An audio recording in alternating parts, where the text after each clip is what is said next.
ஓம் சாந்தி. March 16, 2025. அவ்யக்த Bapdada Madhuban. Murali original தேதி March 5, 2004. உங்களின் பலவீனமான சமஸ்காரங்களை தகனம் செய்து உண்மையான போதியை கொண்டாடுங்கள். அப்பொழுதுதான் உலகம் மாற்றப்படும். இன்று பாப்தாதா எங்குமுள்ள தனது ராஜ் துலாரே, அதாவது அதி அன்பிற்குரிய இளவரசர் குழந்தைகளை பார்த்தார். பல மில்லியன்களில் கைப்பிடி அளவினரான மேன்மையான ஆத்மாக்களான நீங்கள் மட்டுமே இறைவனின் அன்பையும் கனிவையும் பெறுகின்றீர்கள். குழந்தைகளான உங்கள் ஒவ்வொருவரின் 3 ராஜ சிம்மாசனங்களையும் பாபா பார்க்கிறார். சங்கம யுகத்தில் மட்டுமே குழந்தைகளான நீங்கள் இந்த 3 சிம்மாசனங்களையும் பெறுகின்றீர்கள். உங்களால் 3 சிம்மாசனங்களை பார்க்க முடிகின்றதா? ஒன்று நெற்றியில் உள்ள சிம்மாசனம், இதில் ஆத்மா பிரகாசித்துக் கொண்டிருக்கிறார். இரண்டாவது சிம்மாசனம் இறைவனின் இதய சிம்மாசனம். நீங்கள் இதய சிம்மாசனத்தில் அமர்ந்திருக்கின்றீர்கள் தானே? மூன்றாவது சிம்மாசனம் எதிர்கால உலக சிம்மாசனம். நீங்கள் இதய சிம்மாசனத்தில் அமர்ந்திருப்பதன் மூலம் அதி பாக்கியசாலிகள் ஆகியுள்ளீர்கள். பாக்கியசாலி குழந்தைகளான நீங்கள் மட்டுமே இறைவனின் இதயம் என்ற இந்த சிம்மாசனத்தை பெற்றுள்ளீர்கள். நீங்கள் நிச்சயமாக எதிர்கால உலக ராஜ்ய சிம்மாசனத்தை பெறுவீர்கள். ஆனால் அதற்கான உரிமை உள்ளவர் யார்? இந்த நேரத்தில் சுயராஜ்ய அதிகாரத்தை கொண்டவர்கள், தங்களுக்கே அதிபதிகளாக இருப்பவர்களே. உங்களிடம் சுயராஜ்ய அதிகாரம் இல்லாதுவிட்டால் உங்களால் உலக ராஜ்யத்தையும் பெற முடியாது. ஏனென்றால் இந்த நேரத்தில் உள்ள சுயராஜ்ய அதிகாரத்தின் மூலமே நீங்கள் உலக ராஜ்யத்தை பெறுகின்றீர்கள். உலக ராஜ்யத்தின் சமஸ்காரங்கள் அனைத்தும் இந்த நேரத்திலேயே உருவாக்கப்படுகின்றன. எனவே நீங்கள் ஒவ்வொருவரும் சதா உங்களை சுயராஜ்ய அதிகாரியாக அனுபவம் செய்கின்றீர்களா? உங்களுக்கு எதிர்கால ராஜ்யத்தின் புகழ் என்னவென்று தெரியுங்களே? ஒரு தர்மம், ஓர் ராஜ்யம், ஒரே சட்டமும் ஒழுங்குமுறைகளும், அமைதி, சந்தோஷம், செழிப்பு நிறைந்த ஒரே ராஜ்யம் என்பதே அதுவாகும். நீங்கள் எத்தனை முறைகள் சுயராஜ்ய அதிகாரத்தையும் உலக ராஜ்யத்தையும் பெற்றுள்ளீர்கள் என உங்களுக்கு நினைவிருக்கிறதா? நீங்கள் எத்தனை முறை ஆட்சி செய்தீர்கள் என்பது உங்களுக்கு நினைவிருக்கிறதா? இதை நீங்கள் தெளிவாக நினைவு செய்கின்றீர்களா? அல்லது அதை நினைப்பதற்கு முயற்சி செய்வதன் மூலம் மட்டுமே நீங்கள் அதை நினைவு செய்கின்றீர்களா? நீங்கள் நேற்று ஆட்சி செய்தீர்கள், நீங்கள் நாளையும் ஆட்சி செய்தீர்கள். இத்தகைய தெளிவான விழிப்புணர்வு உங்களுக்கு இருக்கிறதா? இந்த நேரத்தில் சதா சுயராஜ்ய அதிகாரிகளாக இருக்கும் ஆத்மாக்கள் இந்த விழிப்புணர்வை தெளிவாக கொண்டிருப்பார்கள். எனவே நீங்கள் சுயராஜ்ய அதிகாரிகளா? நீங்கள் அனைத்து நேரத்திலும் இப்படி இருக்கின்றீர்களா அல்லது சில நேரங்களில் மட்டும்தானா? நீங்கள் என்ன சொல்வீர்கள்? நீங்கள் சதா சுயராஜ்ய அதிகாரிகளா? இது இரட்டை வெளிநாட்டவர்களின் முறையாகும். நீங்கள் சதா சுயராஜ்ய அதிகாரிகளா? பாண்டவர்களே, நீங்கள் அனைத்து நேரத்திலும் இப்படி இருக்கின்றீர்களா? நீங்கள் அனைத்து நேரத்திலும் இப்படி இருக்கின்றீர்களா என பாபா கேட்கின்றார். ஏன்? இந்த ஒரு பிறவியில் நீங்கள் சதா சுயராஜ்ய அதிகாரிகளாக இல்லாதவிட்டால் அது குறுகியதோர் பிறப்பாகவும் இருப்பதனால் எப்படி நீங்கள் 21 பிறவிகளுக்கு சதா சுயராஜ்ய அதிகாரத்தை பெறுவீர்கள்? நீங்கள் 21 பிறவிகளுக்கு ராஜ்ய அதிகாரத்தை பெற விரும்புகின்றீர்களா?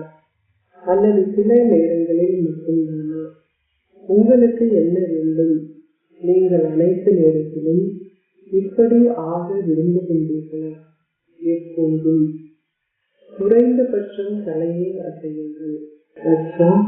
நீங்கள் 21 பிறவிகளுக்கு ராஜ்ய அதிகாரிகள் ஆக விரும்புகின்றீர்கள். ராஜ்ய உரிமை உடையவர் என்றால் ராஜ குடும்பத்திலும் ராஜ்ய அதிகாரியாக இருத்தல் என்றும் அர்த்தமாகும். வெகு சிலரே சிம்மாசனத்தில் அமர்வார்கள். ஆனால் அங்கே அரச குடும்பத்தினரும் சிம்மாசனத்தில் உரிமையுடையவர்கள் போன்றே மரியாதையை பெறுவார்கள். அவர்களும் ராஜ்ய உரிமை உடையவர்கள் என்றே அழைக்கப்படுவார்கள்.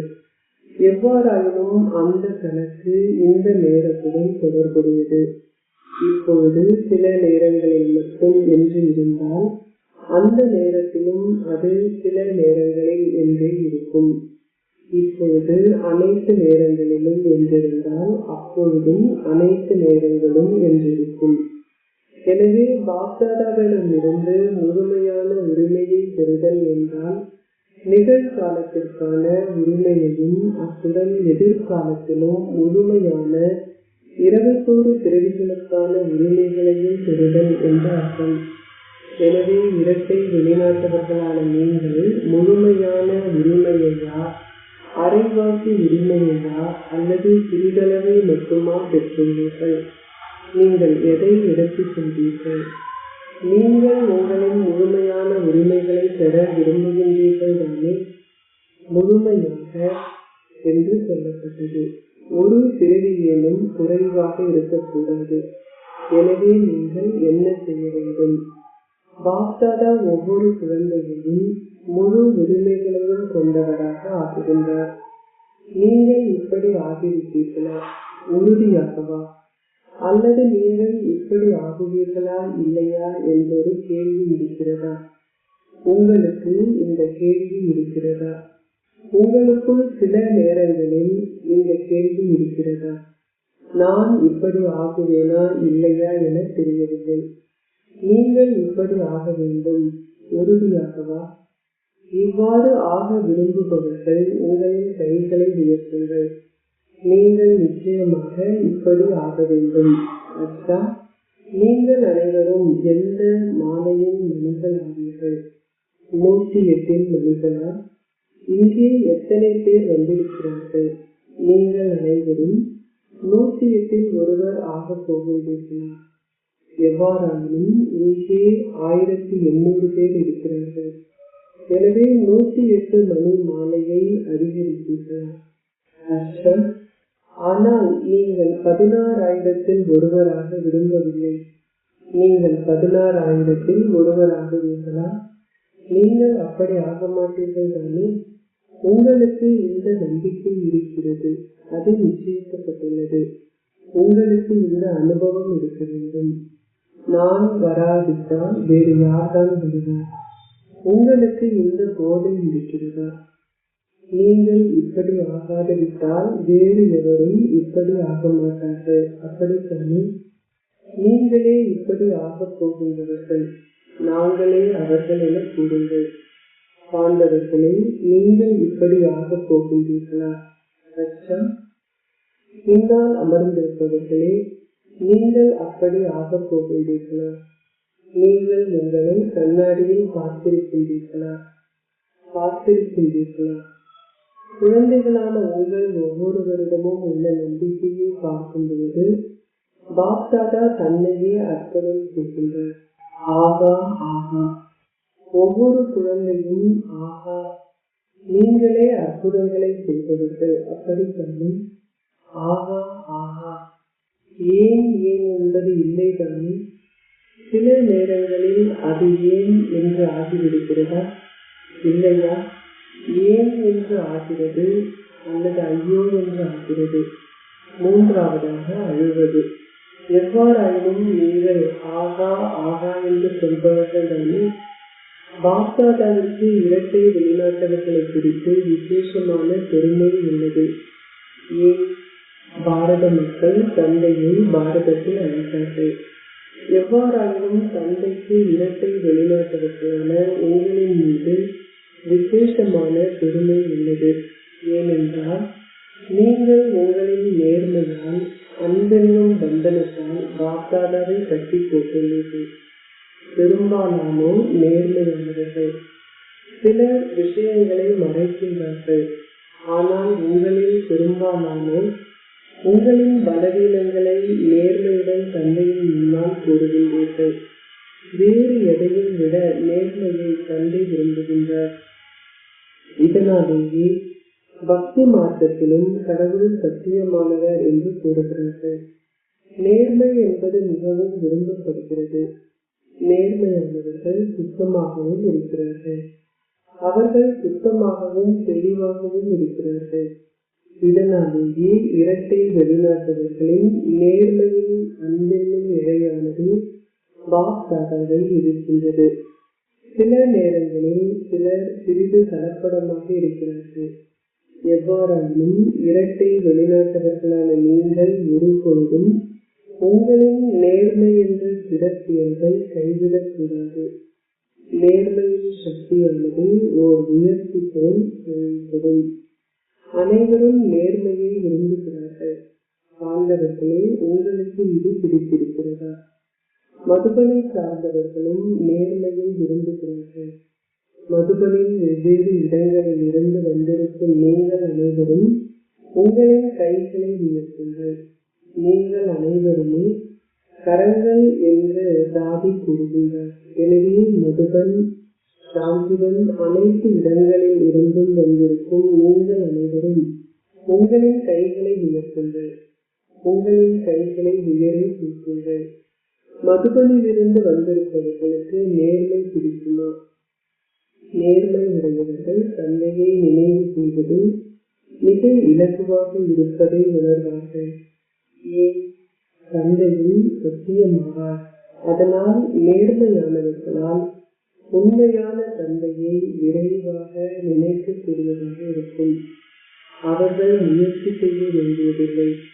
இப்பொழுதும் நினைவு செய்வது உங்களுக்கு சிரமமாக இருக்குமாயின் உங்களின் சூட்சுமமான எண்ணங்களில் அல்லது உங்களின் கனவுகளில் ஏதாவது நேர்மை குறைகிறதா என்பதை புரிந்து கொள்ளுங்கள்.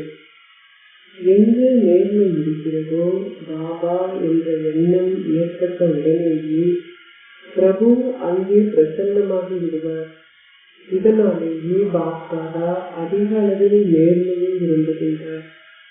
எனவே பாப்தாதா குழந்தைகளான உங்கள் அனைவருக்கும் இந்த சிக்னலை வழங்கியுள்ளார்.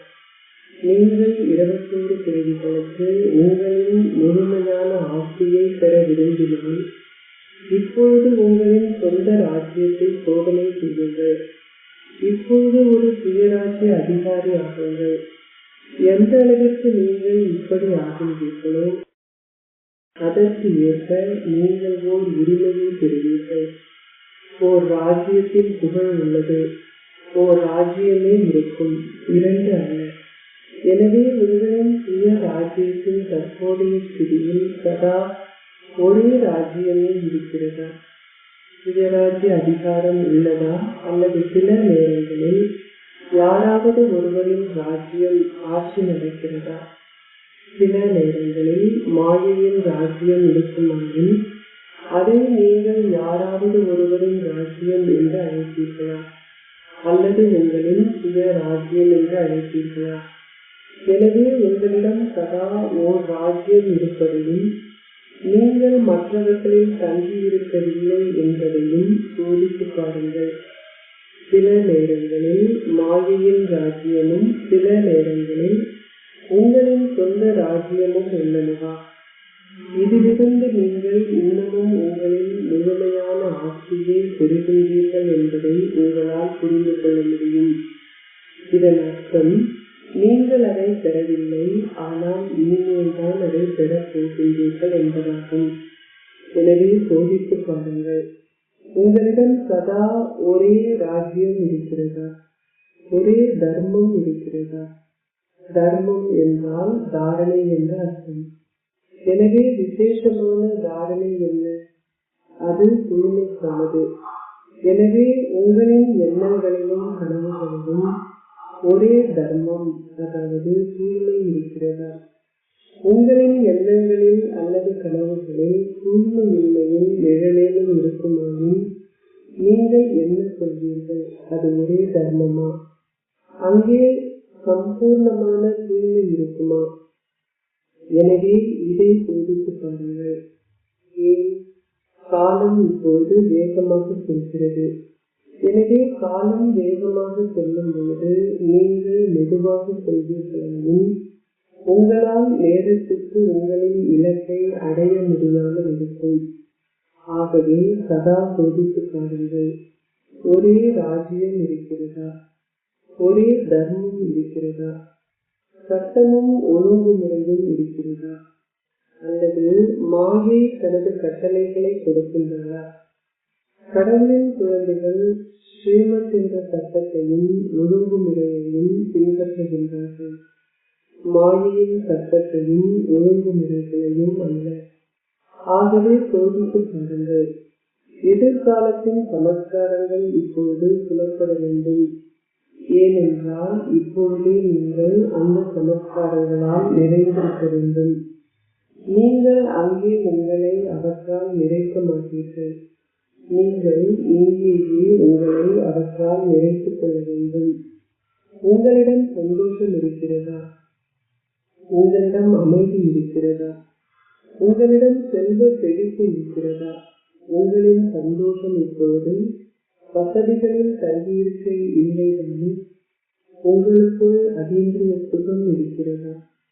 வசதிகள் உங்களின் பௌதீக அங்கங்களுக்கு ஆதாரமாக இருக்கின்றன.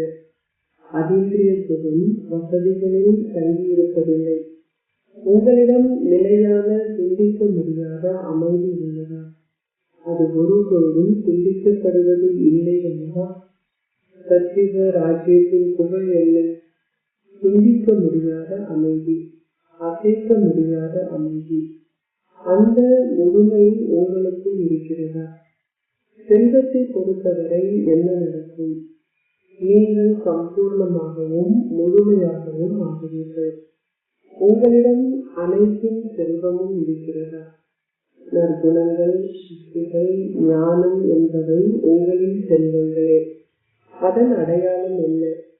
நீங்கள் சகல செல்வங்களாலும் நிறைந்திருந்தால் அதன் அடையாளம் என்ன? திருப்தி. சகல பேறுகளின் அடிப்படை திருப்தியாகும். பேறுகள் இல்லாதிருப்பதன் அடையாளம் அதிருப்தியே ஆகும். எனவே சோதித்து பாருங்கள். ஒரு சிறப்பு இயல்பேனும் தவறவிடப்படக்கூடாது. தற்சமயம் உள்ள சமஸ்காரங்களின் அடிப்படையில் நீங்கள் முழு உலகையும் உருவாக்கப் போகின்றீர்கள். தற்சமயத்தின் சமஸ்காரங்கள் எதிர்கால உலகை உருவாக்கும். எனவே நீங்கள் அனைவரும் என்ன கூறுகிறீர்கள்? நீங்கள் யார்? நீங்கள் உலகை மாற்றுபவர்கள் தானே? நீங்கள் அத்தகையவர்களா? நீங்கள் உலகை மாற்றுபவர்களா? எனவே உலகை மாற்றுபவர்கள் ஆகும் முன்னர் சுயத்தை மாற்றுபவர்கள் ஆகுங்கள். அதனால் நீங்கள் அனைவரும் உங்களுக்குள் இந்த சமஸ்காரங்களை சோதிக்க வேண்டிய அவசியம் உள்ளது. இதற்கு நீங்கள் 108 மணி மாலையில் இருக்கின்றீர்களா? அல்லது எங்கேயாவது முன்னால் அல்லது பின்னால் இருக்கின்றீர்களா என்பதை புரிந்து கொள்ள முடியும். இவ்வாறு சோதிப்பது உங்களின் கண்ணாடியாகும். இந்த கண்ணாடியில் உங்களின் நிகழ்காலத்தையும் எதிர்காலத்தையும் பாருங்கள். உங்களால் அதை பார்க்க முடிகின்றதா? நீங்கள் இப்பொழுது ஹோலியை கொண்டாட வந்துள்ளீர்கள். நீங்கள் ஹோலியை கொண்டாட வந்துள்ளீர்கள். அது நல்லது. நீங்கள் ஹோலியின் அர்த்தத்தை பற்றி பேசியுள்ளீர்கள் தானே? நீங்கள் பேசியுள்ளீர்கள் தானே? எனவே இன்று பாப்தாதா குறிப்பாக இரட்டை வெளிநாட்டவர்களான உங்களை பற்றியே பேசுகின்றனர். மதுபனை சார்ந்தவர்களும் உங்களிடம் இருக்கிறார்கள். இது மிகவும் நல்லது. பாப்தாதாவும் மதுபனில் இருப்பவர்களுக்கும் அத்துடன் உங்களுக்கும் கூறுகின்றார். இன்று வந்திருக்கும் அனைவரும் நீங்கள் பம்பாய், டெல்லி அல்லது வேறு எங்கே இருந்து வந்திருந்தாலும் இந்த நேரத்தில் நீங்கள் அனைவருமே மதுபன் வாசிகள். இரட்டை வெளிநாட்டவர்கள் இந்த நேரத்தில் எந்த இடத்தில் வசிக்கின்றார்கள்? நீங்கள் மதுபன் வாசிகள் தானே? மதுபன் வாசியாக இருப்பது நல்லது தானே? எனவே குழந்தைகள் அனைவரும் நீங்கள் இங்கே பாப்தாதாவின் முன்னால் அமர்ந்திருந்தாலும் அல்லது உங்களின் சொந்த இடத்தில் அல்லது வேறு எந்த இடத்தில் இருந்தாலும் ஒரு மாற்றம் நிகழ வேண்டும் என்று பாப்தாதா விரும்புகின்றார். உங்களிடம் தைரியம் இருந்தால் பாப்தாதா அதை பற்றி உங்களுக்கு கூறுவார். உங்களுக்கு தைரியம் இருக்கிறதா? உங்களிடம் இந்த தைரியம் இருக்கிறதா? உங்களுக்கு தைரியம் இருக்கிறதா? நீங்கள் அதை செய்ய வேண்டும். நீங்கள் அதை செய்யவே வேண்டும். எனவே வெறுமனே உங்களின் கைகளை உயர்த்தி அது நடந்துவிட்டது என்று நினைக்காதீர்கள். அப்படி அல்ல. உங்களின் கைகளை உயர்த்துவது மிகவும் நல்லது. ஆனால் உங்களின் மனதின் கையை உயர்த்துங்கள். இன்று அந்த கையை மட்டும் உயர்த்தாதீர்கள். ஆனால் உங்களின் மனதின் கையை உயர்த்துங்கள். இரட்டை வெளிநாட்டவர்களான நீங்கள் நெருக்கமாக அமர்ந்திருக்கின்றீர்கள். எனவே நெருக்கமாக இருப்பவர்களிடம் இதயத்தின் விஷயங்கள் சொல்லப்படுகின்றன. உங்களில் பெரும்பாலானோர் பாப்தாதாவிடமும் சேவையிலும் மிக நல்ல அன்பை கொண்டிருப்பதை பார்க்க முடிகின்றது. உங்களால் தந்தையின் அன்பு இல்லாமல் இருக்க முடியாது. அத்துடன் உங்களால் சேவை செய்யாமலும் இருக்க முடியாது. உங்களின் பெரும்பாலானோரின் இந்த சான்றிதழ் நன்றாக உள்ளது. பாப்தாதா எங்கும் பார்க்கின்றார். ஆனால் ஆனால் உள்ளது. பெரும்பாலானோரிடமிருந்து வருகின்ற சப்தம் என்னவென்றால், ஏதாவது ஒரு பழைய சமஸ்காரம் உள்ளது.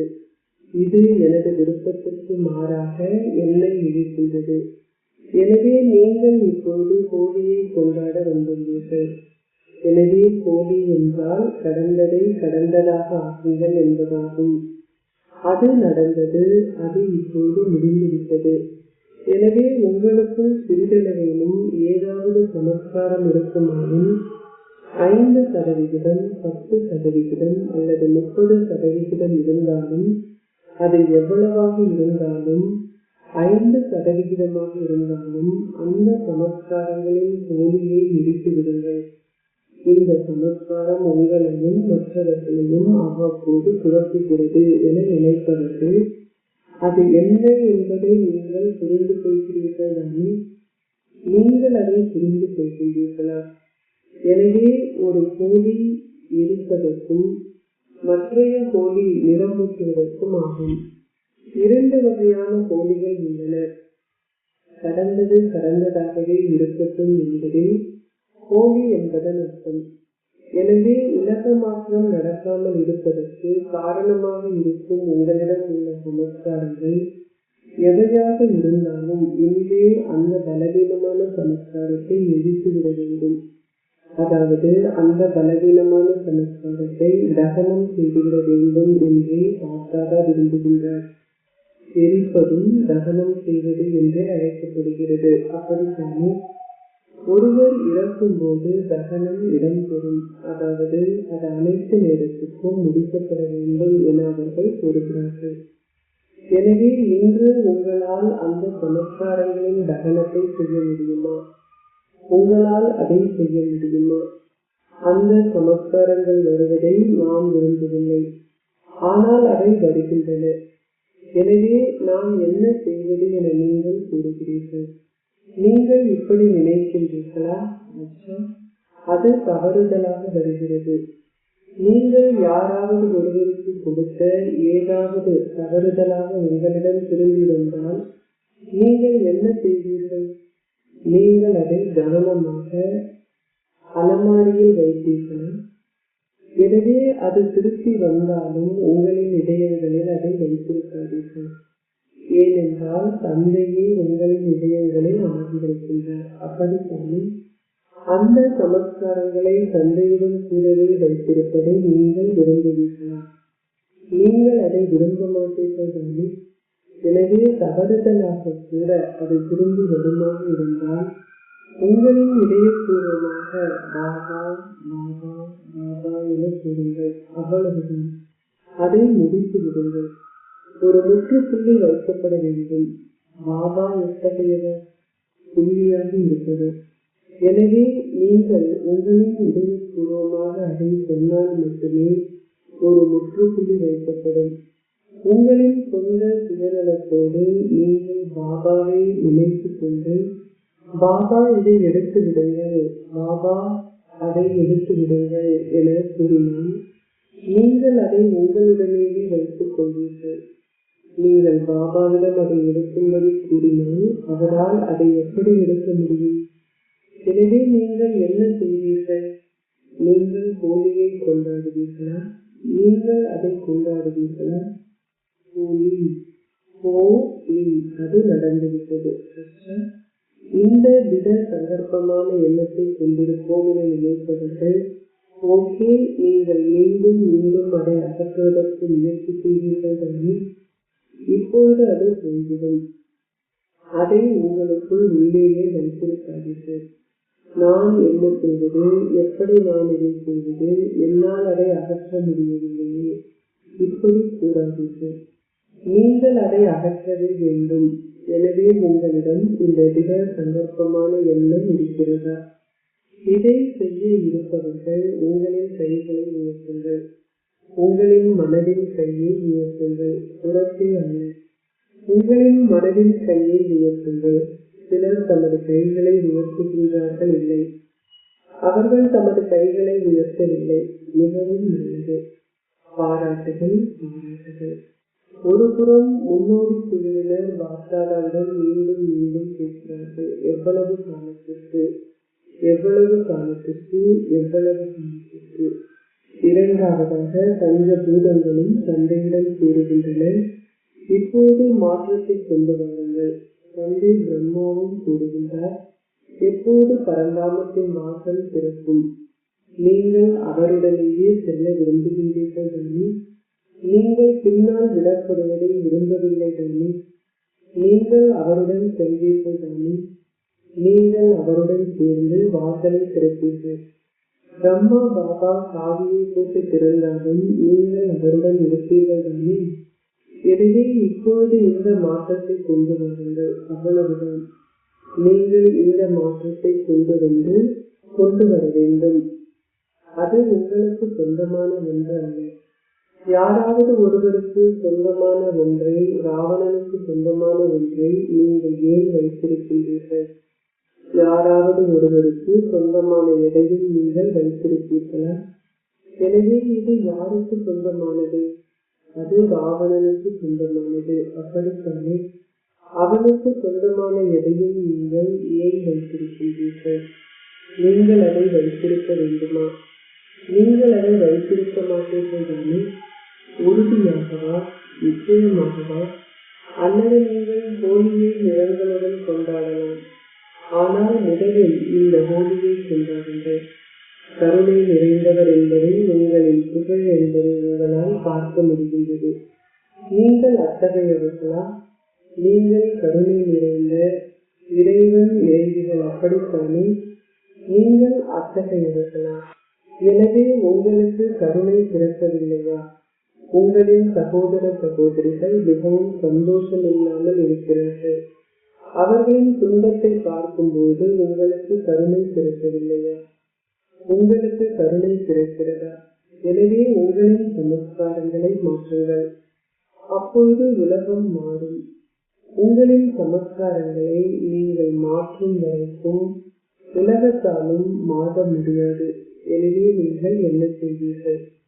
இன்று அனைவரும் திருஷ்டி பெற விரும்புகிறார்கள் என்ற நல்ல செய்தியை பாப்தாதா கேட்டார். அது நல்லது. பாப்தாதா குழந்தைகளுக்கு கீழ்ப்படுகின்றார். ஆனால் என்பதை கேட்டதும் நீங்கள் சிரிக்கின்றீர்கள். நீங்கள் சிரிக்கலாம். ஒருவரின் பார்வையால் உலகமே மாறுகிறது என கூறப்படுகிறது. எனவே நீங்கள் இன்று பெறுகின்ற திருஷ்டியால் உலகையே மாற்ற வேண்டும். முழுமையானவராகி சகல பேறுகளையும் பெறுதல். இந்த பயிற்சி நீண்ட காலம் தேவைப்படுகிறது என்பதை பாப்தாதா பார்க்கின்றார். சில நேரங்களில் அது நடக்கும் என்று நினைக்காதீர்கள். இல்லை, நீங்கள் நீண்ட காலத்திற்கு உங்களின் ராஜ்ய பாக்கியத்தை பெற வேண்டும். அதனால் முழுமையும் நீண்ட காலத்திற்கு தேவை. இது ஓகேயா? இரட்டை வெளிநாட்டவர்களான நீங்கள் சந்தோஷமாக இருக்கின்றீர்களா? மூன்று சிம்மாசனங்களிலும் அமர்ந்திருக்கும் விசேஷமான ஆத்மாக்களான உங்கள் அனைவருக்கும், சுயராஜ்ய அதிகாரிகளாக இருக்கும் விசேஷமான ஆத்மாக்களுக்கும், கருணை நிறைந்தவர்களாகி ஆத்மாக்களுக்கு ஒரு பிடி சந்தோஷத்தையும் வெற்றியையும் கொடுக்கும் மகாதானி ஆத்மாக்களுக்கும் தந்தைக்கு சமமாக இருப்பதுடன் சதா திட சந்தர்ப்பத்தையும் வெற்றியையும் அனுபவம் செய்யும் ஆத்மாக்களுக்கும் பாப் தாதாவின் அன்பும் நினைவும் நமஸ்தேயும். ஆசீர்வாதம். நீங்கள் சுய பரிசோதனை செய்பவராகி எண்ணங்களினதும் வார்த்தைகளினதும் விரிவாக்கத்தை அவற்றின் சாரத்துக்கு கொண்டு வருவீர்களாக. வீணான எண்ணங்களின் விரிவாக்கத்தை நிறுத்தி சாராம்சத்தின் ஸ்திதியில் திறம் அடையுங்கள். அதாவது வீணான வார்த்தைகளின் சத்தத்தை அமர்த்தி அதை சக்தி வாய்ந்ததாக்குங்கள். அதாவது அதை அதன் சாராம்சத்திற்கு கொண்டு வாருங்கள். இதுவே சுய பரிசோதனை ஆகும். நமது மௌன சக்தியால் சுய பரிசோதனை செய்யும் குழந்தைகளால் அலைந்து திரிகின்ற ஆத்மாக்களுக்கு அவர்களின் சரியான இலக்கை காட்ட முடியும். இந்த மௌன சக்தியால் பல அழகான ஆன்மீக நிறங்களை கொண்ட விளையாட்டுகளை காட்ட முடியும். மௌன சக்தியால் உங்களால் ஒவ்வொரு ஆத்மாவின் மனதின் சப்தங்களையும் அவர்கள் தனிப்பட்ட முறையில் உங்களின் முன்னால் இருந்து பேசுவதை போல் மிகவும் அண்மையில் கேட்க முடியும். ஸ்லோகம். உங்களின் சுபாவம், சமஸ்காரங்கள், உறவு முறைகள் மற்றும் தொடர்புகளில் லேசாக இருத்தல் என்றால் ஒரு தேவதை ஆகுதல் என்று அர்த்தம். அவ்யக்த இஷாரா. சத்தியம் மற்றும் நற்பண்புகளின் கலாச்சாரத்தை கடைபிடியுங்கள். நேர்மையான இதயங்களை கொண்டுள்ள நேர்மையான குழந்தைகளால் அவர்களின் நேர்மையின் மகத்துவத்தால் ஒரு வினாடியில் ஒரு புள்ளியாகி புள்ளியான தந்தையை நினைக்க முடியும். நேர்மையான இதயங்களை கொண்டிருப்பவர்கள் பிரபுவை மகிழ்விக்கிறார்கள். தந்தையிடமிருந்து விசேஷமான ஆசீர்வாதங்களை பெறுவதனால் அவர்களால் தமது தலைகளையும் யுக்தியாக சரியான வழிமுறைகளை செயல்படுத்துதல் வைத்திருக்க முடிவதுடன் காலத்திற்கு ஏற்ப மிக சரியாக எந்த ஒரு பணியையும் செய்ய முடிகின்றது. இது ஏனென்றால் அவர்கள் விதேகிகளின் புத்தியான தந்தையை மகிழ்ச்சியடைய செய்துள்ளார்கள். இறைவனை மகிழ்ச்சியடைய செய்பவர்கள் இயல்பாகவே ராசியுக்காகவும், அதாவது சகல ரகசியங்களையும் அறிந்தவர்கள் யுக்தியுக்காகவும் இருப்பார்கள். ஓம் சாந்தி. அறிவிப்பு. இன்று 3வது ஞாயிற்றுக்கிழமை உலக தியான நேரம் மாலை 6:30 முதல் 7:30 வரை இடம்பெறும். இதில் சகல சகோதரர்களும் சகோதரிகளும் ஒன்று கூடி யோக தபஸ்யாவில் ஆத்மாக்கள் அனைவருக்காகவும் இந்த தூய உணர்வுகளுடன் அமர்ந்திருக்க வேண்டும். ஆத்மாக்கள் அனைவரும் நன்மை பெற வேண்டும். ஆத்மாக்கள் அனைவரும் சத்திய பாதையில் நடந்து தமது ஆட்சியின் உரிமையை பெற வேண்டும். ஆத்மாவான நான் தந்தையை போல் ஆத்மாக்கள் அனைவருக்கும் முக்திக்கும் ஜீவன் முக்திக்குமான ஆசீர்வாதத்தை வழங்குகின்றேன். ஓம் சாந்தி.